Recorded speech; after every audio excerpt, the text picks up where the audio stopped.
Atlantic মহাসাগরের পারে দাঁড়িয়ে নবীর সাহাবী উকবা ইবনে নাফে বলছে যে, হে এলাকাবাসী, তোমরা বলো এই সাগরের ওই পারে আর মানুষ আছেন? তখন জনবাসী, এলাকাবাসী বলছে, ওই সাগর তো অথই সাগর, আমাদের পূর্বপুরুষ থেকে কারো জানা মতে এই সাগরের ওই পারে মাটিও নাই, মানুষ তো পরের খবর। এ তো অথই সাগর, এর কোনো কুল কিনারা নাই।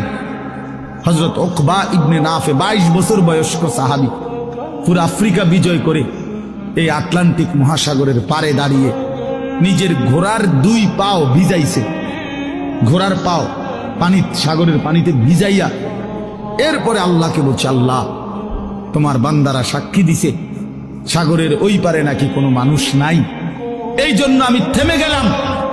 যদি খোদার কসম মাওলা একজন লোক বলতো ওই পারে একজন মানুষ আছে, আমি আল্লাহর কসম রব এই ঘোড়া নামায় দিতাম, ওই লোকটার কাছেও কালেমার দাওয়াত পৌঁছাইতাম।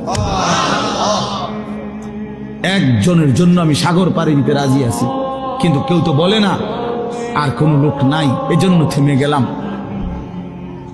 এই ছিল জিন্দেগি বন্ধু।